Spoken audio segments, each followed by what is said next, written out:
మన జీవితంలో కొన్ని ప్రార్థనలకు జవాబు రావు. కొన్ని వెంటనే రాకపోవచ్చు. కొన్ని ఆ సమయంలో ఆ ప్రార్థన ఆలకించకపోతే ఇక నిరుత్సాహపడే అవకాశం ఉంటుంది. సో కొన్నిసార్లు దేవుడు ప్రార్థన ఆలకించినప్పుడు నిరుత్సాహపడిపోయి వారి యొక్క ప్రార్థన జీవితంలో బలహీనపడిపోతారు. ఇంగ్లీష్లో చూస్తే okay, let not your unanswered prayers discourage your prayer life. ఒక్కసారి మనకి దేవుడు మన ప్రార్థన ఆలకించలేదు అని అనిపించినప్పుడు చాలామంది జీవితాల్లో ప్రార్థనా జీవితం తగ్గిపోతుంది. కొంతమందిలో ఇక ప్రార్థనా జీవితమే పోయి విశ్వాసం కూడా వాళ్ళు పోగొట్టుకుంటారు. సో ఇలాంటి విషయాల్లో ఏం చేయాలి? హౌ? మరి దేవుడు ఈ ప్రార్థన ఆలకించలేదు కదా, ఇక మరి నా జీవితంలో ఇక నా ప్రార్థన ఆలకించడా? నన్ను ఎన్నుకోలేదా? నన్ను ప్రేమించట్లేదా? ఇంకా కోపం ఉందా? నన్ను ఇంకా పాపిగానే చూస్తున్నాడా? సో ఇలాంటి ప్రశ్నలన్నీ మరి మన మనసులోకి వచ్చేసి మన విశ్వాసం మీద పోరాటం చేసే అవకాశం ఉంది. మన ఆత్మీయ జీవితం మీద, మనకి దేవునికి ఉండేటువంటి సంబంధం మీద మరి పోరాటం చేసే అవకాశం ఉంది. సో దీని మీద మనం ఈరోజు దేవుని వాక్యం ఏం చెప్తుందో తెలుసుకుందాం. మొదటగా 2వ సమూయేలుకి వెళ్దాం. 2వ సమూయేలు 12వ అధ్యాయము 16 నుంచి 24 వరకు చదువుకుందాం. యెహోవా ఊరియా భార్య దావీదునకు కనిన బిడ్డను మొత్తినందున అది బహు జబ్బు పడెను. దావీదు ఉపవాసం ఉండి లోపలికి పోయి రాత్రి అంతయు నేలపడి ఉండి బిడ్డ కొరకు దేవుని బతిమాలుగా ఇంటిలో ఎన్నికైన వారు లేచి అతనిని నేల నుండి లేవనెత్తుటకు వచ్చిరి. కానీ అతడు సమ్మతింపక వారితో కూడా భోజనము చేయక ఉండెను. 7వ దినమున బిడ్డ చావగా, బిడ్డ ప్రాణముతో ఉండగా మేము అతనితో మాట్లాడినప్పుడు అతడు మా మాటలు వెనుకయుండెను. ఇప్పుడు బిడ్డ చనిపోయినని మనము అతనితో చెప్పినడలా తనకు తాను హాని చేసుకొనునేమో అనుకుని దావీదు సేవకులు బిడ్డ చనిపోయినని సంగతి అతనితో వెరచిరి.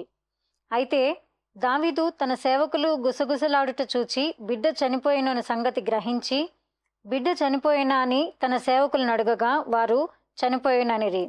ఇక్కడ దావీదు మరి ఒక వారం రోజుల పాటు మనం చూస్తే అరౌండ్ 7 days 7 రోజుల పాటు రాత్రంతా మరి పగలనక మరి భోజనము తినకుండా మరి ఉపవాసముతో చాలా దుఃఖముతో బాధతో ఎలాగైనా ఈ బిడ్డను బతికించు నాయన, నా ప్రార్థన ఆలకించు అని ఒక భారముతో దుఃఖముతో ప్రార్థన మరి చేయటం మనం చూస్తున్నాం. నువ్వు ఎలాగైనా నువ్వు కనికరం గల దేవుడవు, నీవి ప్రార్థన ఆలకించాలా అని ఇక్కడ దావీదు దేవునికి మొరపెట్టుట మనం చూస్తున్నాం. అయితే అప్పుడు దావీదు ఇజ్రాయేలుకు రాజు. మరి ఇజ్రాయేల్ అంతట్లో మరి ప్రవక్తలతో సమానముగా, ఆయన యొక్క భక్తులతో సమానముగా మరి దేవునితో సహవాసం కలిగినటువంటి గొప్ప రాజు దావీదు. మరి దావీదు ఒక కీర్తనాకారుడు, ఒక ప్రవక్త, భక్తుడు, ఒక మహారాజు కూడా. మరి అతని ప్రార్థన తప్పకుండా దేవుడు ఆలకిస్తాడని మరి దావీదును చూసిన వారంతా అనుకుంటున్నారు. దావీదు కూడా ఇప్పుడు దాకా నా ప్రార్థనలు ఆలకించిన దేవుడు, ఇన్నిసార్లు నా మీద మరి కనికరము చూపిన దేవుడు ఈసారి కూడా కనికరము చూపిస్తాడు అని దావీదు మరి చాలా గొప్ప విశ్వాసముతో ప్రార్థిస్తున్నాడు. కానీ ఇక్కడ చూస్తే ఆ బిడ్డ బతకలేదు, ఆ బిడ్డ చనిపోయాడు. The baby died. సాధారణంగా చాలామంది నా ప్రార్థనకు దేవుడు జవాబు ఇవ్వలేదు, ఇక నేను ఎందుకు ప్రార్థించాలా, తర్వాత నా ప్రార్థనా జీవితాన్ని ఎందుకు కొనసాగించాలా, నా ఆత్మీయ జీవితాన్ని ఎందుకు కొనసాగించాలా, దేవునితో నేను సహవాసం ఎందుకు చేయాలి, మరి ఒకలాంటి నిరుత్సాహం వచ్చేసి మరి ముందుకు వెళ్లకుండా ఆగిపోయే అవకాశం ఉంది ఆత్మీయ జీవితంలో.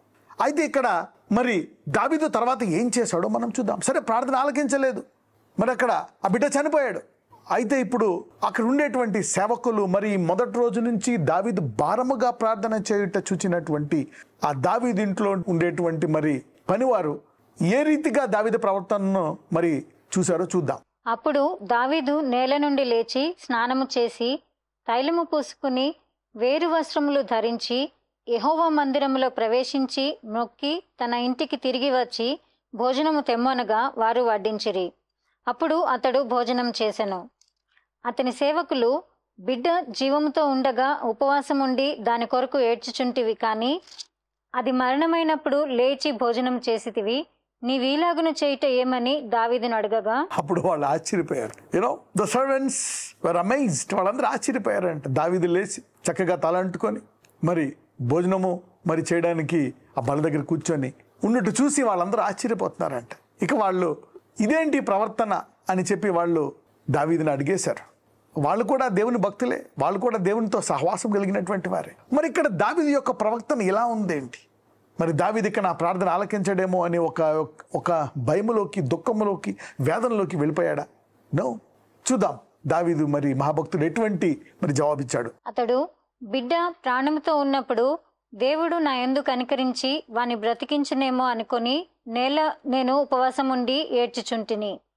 ఇప్పుడు చనిపోయిన కనుక నేనెందుకు ఉపవాసం ఉండవలను? వానిని తిరిగి రప్పించగలనా? నేను వాని యొద్దకు పోవుదును గాని వాడు నా యొద్దకు మరలా రాడని వారితో చెప్పెను. తర్వాత దావీదు తన భార్య అయిన బత్షెబను ఓదార్చి ఆమె యొద్దకు పోయి ఆమెను కూడగా ఆమె ఒక కుమారుని కనెను. దావీదు అతనికి సొలొమోను అని పేరు పెట్టెను. యెహోవా అతనిని ప్రేమించి నాతాను అను ప్రవక్తను పంపగా అతడు యెహోవా ఆజ్ఞను బట్టి యెదీద్యా అని అతనికి పేరు పెట్టెను. మరి దేవుడు కూడా అతన్ని ప్రేమించి ఒక మంచి పేరు పెట్టాడు. మరి మొదటిసారి ప్రార్థన చేసినప్పుడు దేవుడు ఆలకించలేదు అని దేవునితో సహవాసము, ప్రార్థనా జీవితాన్ని ఆపేసి చాలామంది దుఃఖపడిపోయి ఒకలాంటి డిప్రెషన్లోకి వెళ్ళిపోతారు. ఇక నా ప్రార్థన దేవుడు ఆలకించడు, నేను అర్హుడను కాను, నాకు అందరి ముందు అవమానం జరిగింది, నా విశ్వాసాన్ని గణపరుస్తాడేమో అనుకున్నాను, కానీ నాకు ఇలా జరిగిందేంటి? ఎందుకు దేవుడు ప్రార్థన ఆలకించలేదు? దేవుడే ఉంటే, అనేకులు అడుగుతున్నారు, దేవుడే ఉంటే ఇలాగెందుకు జరిగింది? Why did this happen to you? నేను వాళ్ళకి ఎలా జవాబు చెప్పను? విశ్వాసంలో మరి శూన్యమైపోయిన వాళ్ళు కూడా చాలామంది ఉన్నారు.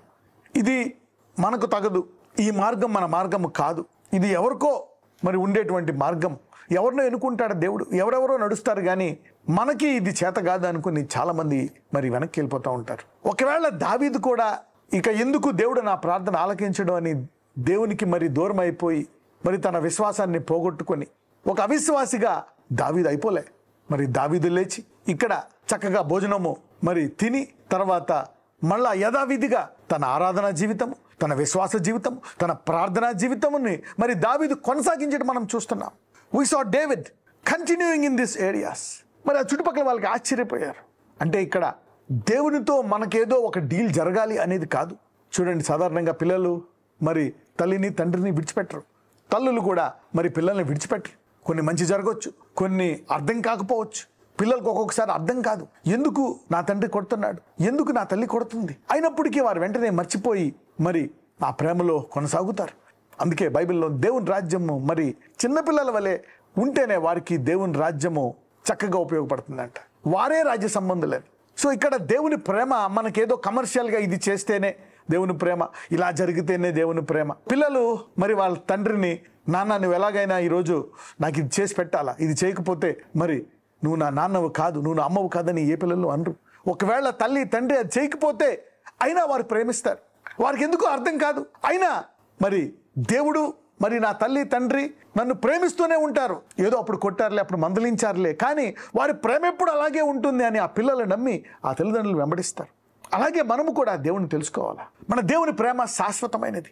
మనకి కొన్ని జరిగాయని, కొన్ని జరగలేదని, ఆయన కొన్ని ఇచ్చాడని, కొన్ని ఇవ్వలేదని. మరి దేవుడు మరి మనల్ని ప్రేమించినటువంటి ప్రేమ శాశ్వతమైనది, మరి కండిషన్ లేనిది. మన యొక్క క్రియల్ని బట్టి కానీ, మన యొక్క పనుల్ని బట్టి కానీ మరి ఆయన యొక్క ప్రేమ మరి చూపింపబడదు. God's love is unconditional. You need to understand this. ఇక ఒక్కొక్కసారి ఎవరికైనా ఏదైనా జరిగితే భయం వస్తుంది, రెండోసారి నా ప్రార్థన ఆలకిస్తాడా, మరి మొదటిసారి జరిగింది ఇలాగా రెండోసారి కూడా ఇలాగే జరిగేస్తాడా, అయితే మనం ఇంకా పిల్లల్ని కనొద్దు, ఇందులో మనము కొనసాగొద్దు. Let's not go ahead in this area. అమ్మో ఇక మనము ఈ విశ్వాసంలో ముందుకెళ్ళొద్దు. వీ విత్డ్రా, చాలామంది వెనక్కి వెళ్ళిపోతారు. అయితే ఇక్కడ అదే దావీదు మరి ముందుకెళ్ళిపోయాడు. మనం చూస్తే ఒక్కసారి మనము 24లో చూద్దాం. తరువాత దావీదు తన భార్య అయిన బెత్షెబాను ఓదార్చి, ఇక్కడ దావీదే ఆమెను ఓదార్చాడంట. You see that. ఆమె ఇంకా బాధపడిపోతుందంట, అరే నా కుమారుడు చనిపోయాడు, దేవుడు నా భర్త ప్రార్థనే ఆలకించలేదు, ఏంటిది అని. కానీ దావీదు ఆమెను ఓదార్స్తాడు. ఆమెను ఓదార్చిన తర్వాత మరి దావీదుకి తర్వాత ఇంకో కుమారుడు పుడతాడు. అయితే బైబిల్ ఏం చెప్తుందంటే దేవుడు ఆ కుమారుడిని ప్రేమించాడంట. మరి ప్రవక్తను పంపించి ఒక చక్కటి మరి పేరు కూడా పెడతాడు. నాకు ఇంకా ఇది జరగలేదు, ఇది ఇవ్వలేదు, సొంత ఇల్లు ఇవ్వలేదు, నాకు ఇంకా పిల్లలు ఇవ్వలేదు, నాకు ఇంకా ఉద్యోగం ఇవ్వలేదు, నాకు ఇంకా అప్పులు తీరలేదు, నాకు ఇంకా స్వస్థత జరగలేదు. చాలాసార్లు మనము చాలామంది ఇది చేస్తే నేను వెంబడిస్తా, ఇది జరిగితే నేను ఇంకా తెలుసుకుంటా. దేవుడు అలాగని దేవుడు చేయడని కాదు. మన దేవుడు స్వస్థపరచువాడు, బాగు చేయవాడు, ఆశీర్వదించేవాడు, మనల్ని ప్రేమించేవాడు.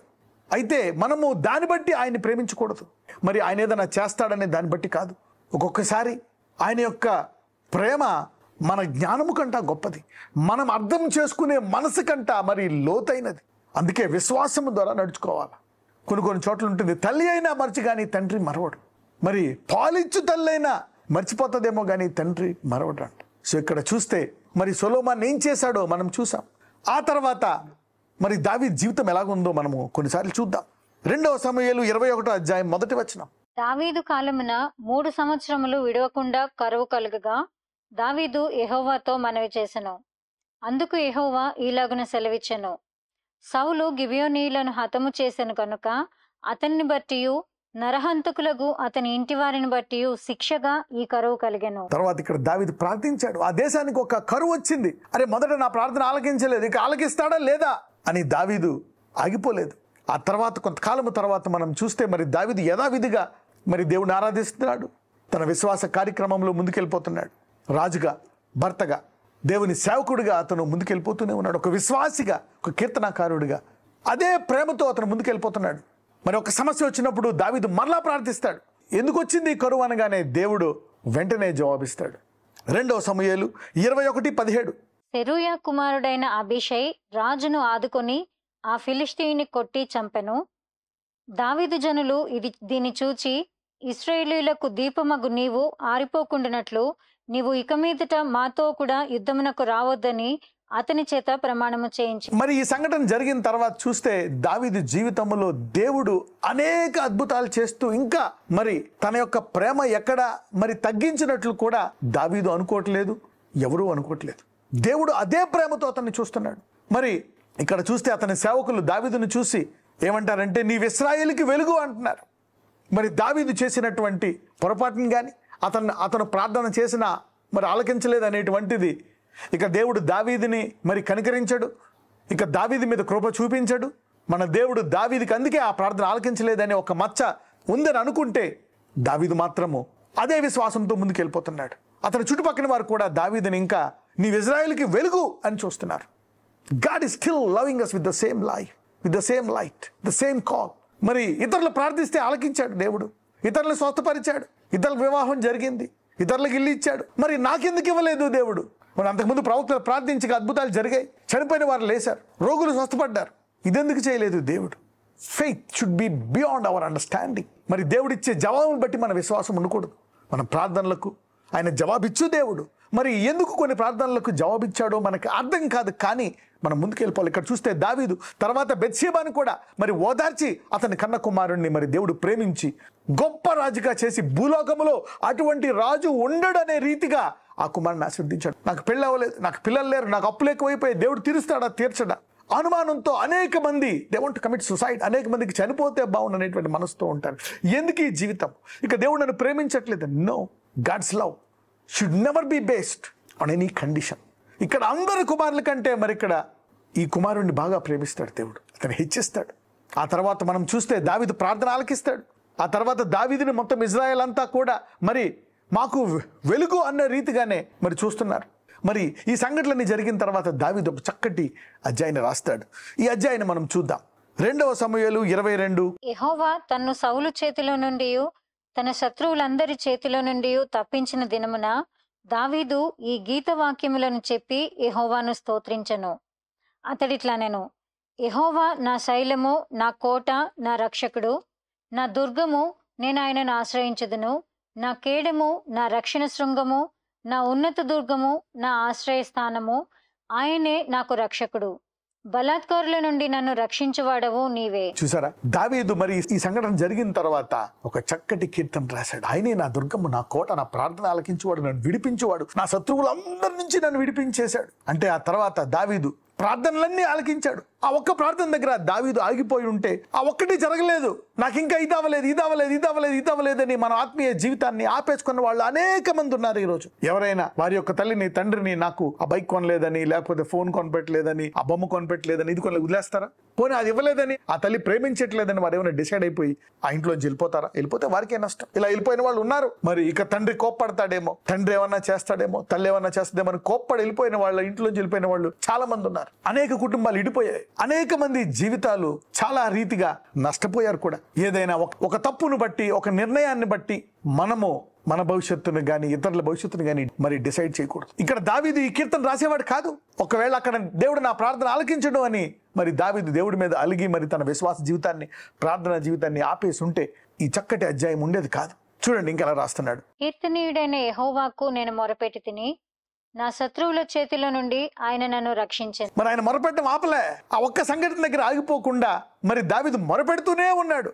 అది 12వ అధ్యాయంలో మనం చూసాం. దావీదు ప్రార్థనకు జవాబు రాకపోవడం. 21వ అధ్యాయంలో మనం చూసినట్లయితే మరి దావీదు ప్రార్థనకు జవాబిచ్చాడు. 17వ వచనంలో మరి దావీదు వెలుగని ఇజ్రాయెల్ అంతా అనుకుంటుంది. అదే విశ్వాసంతో ఉన్నారు. మరి ఆ తర్వాత 22లో అతను చక్కటి కీర్తన పాడుతున్నాడు దేవుడికి. Let us see the next verse. 4కి వెళ్దాం ఒకసారి. కీర్తనీయుడైన యెహోవాకు నేను మొరపెట్టి తిని, నా శత్రువుల చేతిలో నుండి ఆయన నన్ను రక్షించెను. నేను ఇంకా నా దేవునికి మొరపెడతానే ఉంటాననే విశ్వాసము నిలకడగానే ఉంది దావీదులో. కీర్తనీయుడైన యెహోవాకు నేను మొరపెట్టి తిని, I will call on the Lord who is worthy to be praised. ఇంకా ఈ దేవుణ్ణి స్తుతిస్తాను, ఇంకా ఈ దేవునికి మొరపెడతానే ఉంటాను అనేటువంటి హృదయము దావీదులో నిలకడగా ఉండిపోయింది. ఒక్కసారి నా శత్రువులు ఇబ్బంది పెట్టారు, ఇలా జరిగింది, రెండోసారి ఏమవుతుందేమో. Let's continue.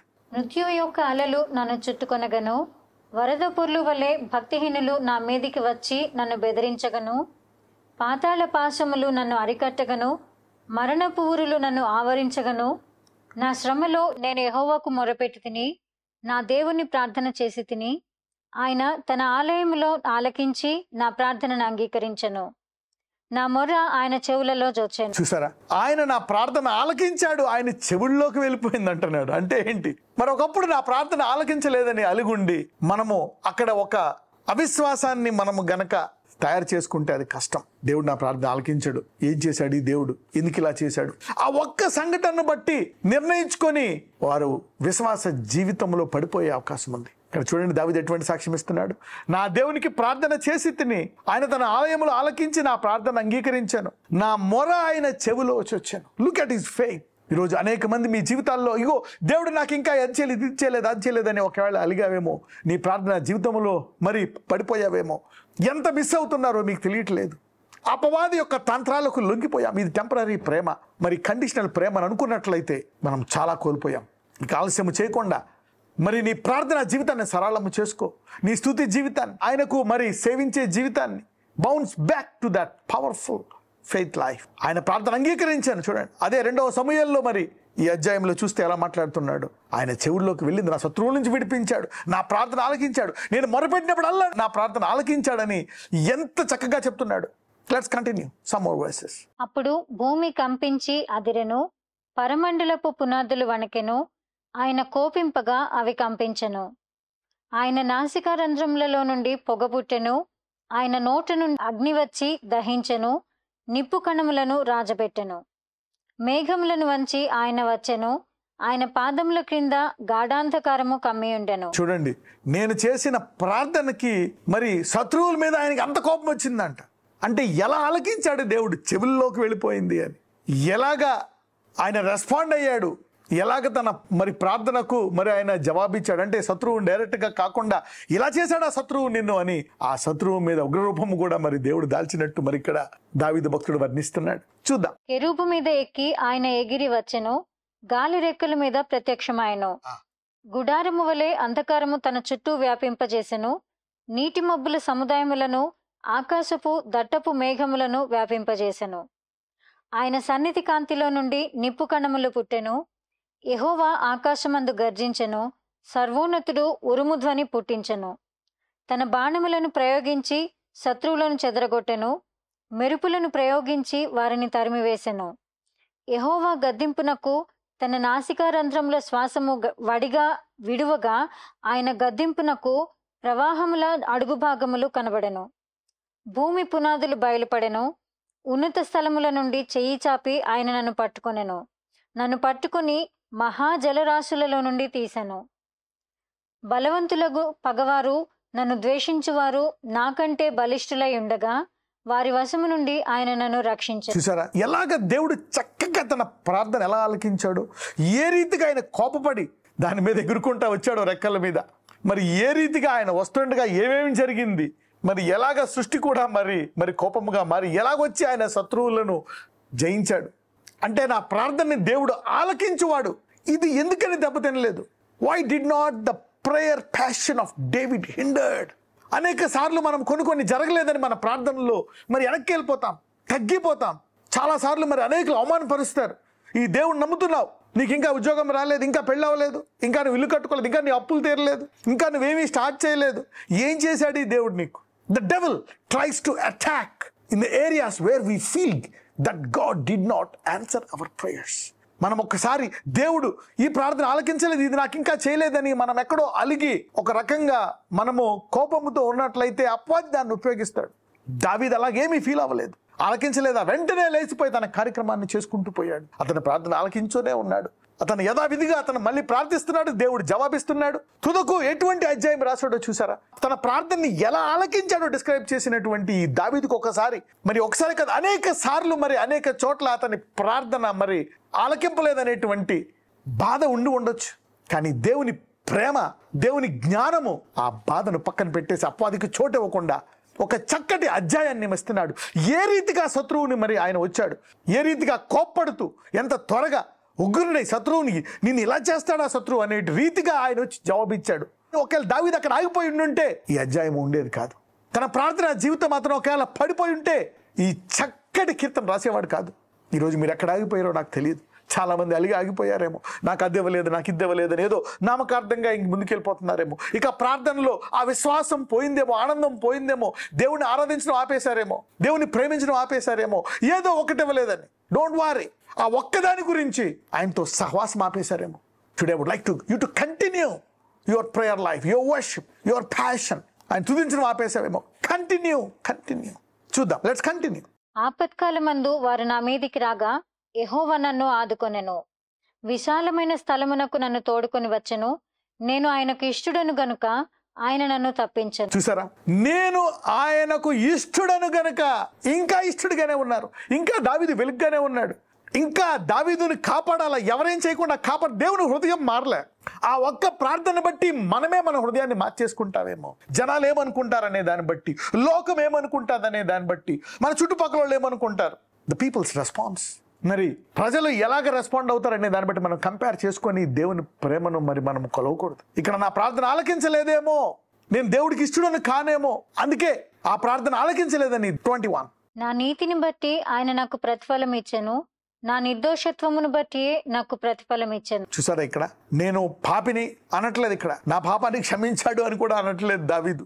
నా నీతిని బట్టి ఆయన నాకు ప్రతిఫలం ఇచ్చాను, నా నిర్దోషమును బట్టియే నాకు ప్రతిఫలం ఇచ్చాను. అంటే దేవుడు ఎలా చూస్తున్నాడు దావీదుని? మనం మనుషులం కొన్ని పొరపాట్లు చేస్తాం. మనము చేసే పొరపాట్లు కొంతమంది చూసి ఇది తప్పు కదా, పాపిష్టివాడివే అని ముద్ర వేసి ఉండొచ్చు. మరి దావీదు తన ప్రార్థన ఆలకించలేదు, నేను పాపిని అనుకున్నాడా? ఇక జీవితం అంతా నేను పాపినే, లోకమంతా నన్ను పాపిగానే చూస్తుంది, కాబట్టి నేను అవమానం పొందిన వ్యక్తిగా, కోల్పోయిన వ్యక్తిగా. చూడండి, ఒకసారి జైలుకి వస్తే ఇంకా అతను ఖైదీగానే, జైల్లో ఉన్న వ్యక్తిగానే, ఇక అతను అలాగే మనము సమాజం ముద్ర వేసేస్తుంది. మరి దావీదు తన యొక్క గతాన్ని, తన గతంలో చేదు అనుభవాల్ని చూసి తన భవిష్యత్తు నిర్ణయించుకోలే. ఆ తర్వాత తనకి తన ప్రార్థనలు దేవుడు ఆలకించే విధానాన్ని బట్టి, నా నీతిని బట్టి ఆయన నాకు ప్రతిఫలం ఇచ్చాను అంటున్నాడు. Forget your past sense.